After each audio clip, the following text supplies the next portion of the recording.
একটা মানসিক রোগীকে এরকম পিটাই পিটাই মাইরে ফেলাবে, তাকে ভাত খাওয়াবে আবার মারবে, তাকে খাওয়াবে আবার মারবে। উস্কো খুস্কো চুল, গলায় ঝুলছে তাবিজ, উদম শরীরে সামনে ভাতের থালা, হাত ধুয়ে কয়েক মুঠো মুখেও নিলেন ৩৫ পেরোনো তোফাজ্জল হোসেন। ঢাকা বিশ্ববিদ্যালয়ের ফজলুল হক মুসলিম হলের ক্যান্টিনে গত বুধবার রাত ৯টার দিকে এই যুবককে ঘিরে চলছিল শিক্ষার্থীদের হাসি ঠাট্টা মশকরা। ছাত্রদের কেউ তার কাছে জানতে চায় খাবার কেমন, ভয়ার্ত তোফাজ্জলের উত্তর খুব ভালো। কেউ বলছিল সেলফি ল। একজন জানতে চান আর কিছু লাগবো, মাথা নেড়ে না বলছিলেন তোফাজ্জল। কে জানতো ওটা তার শেষ খাবার। প্রেম সংক্রান্ত ব্যাপারে আঘাত পেয়ে মানসিক ভারসাম্যহীন হয়ে পড়েছিলেন তোফাজ্জল। এর কিছুদিন পরেই তোফাজ্জল হোসেনের মা বাবা ও একমাত্র বড় ভাই মারা যান। এ কারণে পরিবার ও অভিভাবকহীন হয়ে রাস্তায় রাস্তায় ঘুরতেন তোফাজ্জল। জানা যায়, মোবাইল চুরির অপবাদ দিয়ে বুধবার রাতে প্রথম দফা তাকে হলের অতিথি কক্ষে নিয়ে মারধর করা হয়। এরপর ক্যান্টিনে নেওয়া হয় খাওয়াতে।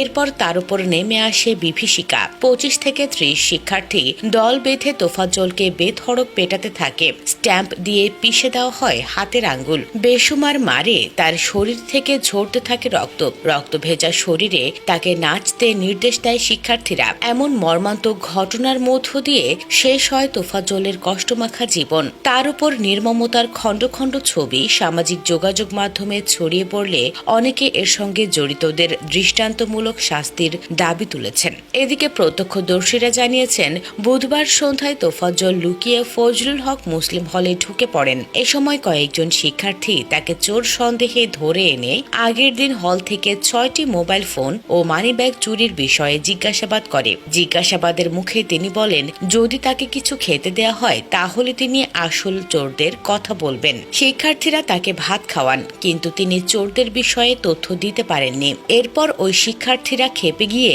রাত ১০টা থেকে শুরু করে ২ ঘন্টা তাকে মারধর করেন বলে প্রত্যক্ষদর্শীরা জানান। বিষয়টি প্রক্টোরিয়াল টিমকে জানানো হলে তারা ঘটনাস্থলে গিয়ে গুরুতর আহত তোফাজ্জলকে চিকিৎসার জন্য হাসপাতালে নিয়ে যান। সেখানে কর্তব্যরত চিকিৎসক তাকে মৃত ঘোষণা করেন। তোফাজ্জলের পরিচিতজন ও প্রতিবেশীর কাছ থেকে জানা যায়, তিনি ছিলেন মেধাবী, তবে প্রেম বিষয়ক ঘটনায় মানসিক ভারসাম্য হারান।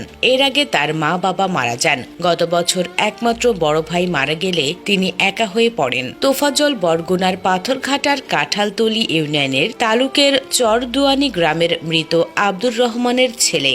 ২ ভাইয়ের মধ্যে তোফাজ্জল ছিলেন ছোট।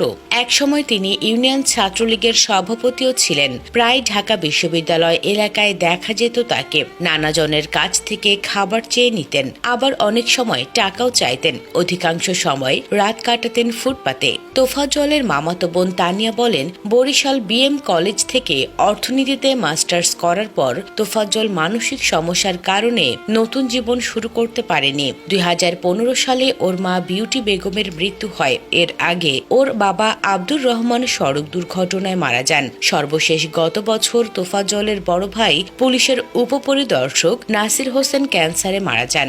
ওড়নায় মুখ লুকিয়ে তানিয়া বলেন, তোফাজ্জল টিএসসি ও হাকিম চত্বর এলাকায় ঘোরাফেরা করত। যে যা দিত সেটাই খেত। হয়তো রাতে অনুষ্ঠান দেখে ওখানে খেতে গেছে, কিন্তু কত নিষ্ঠুর হলে একজনকে ভাত খাওয়ানোর পর পিটিয়ে মেরে ফেলে। তোরা মেরেই যখন ফেলবি তখন ভাত কেন খাওয়ালি? আমরা এই ঘটনায় হত্যা মামলা করব। এই ঘটনায় জড়িতদের সর্বোচ্চ শাস্তি চাই।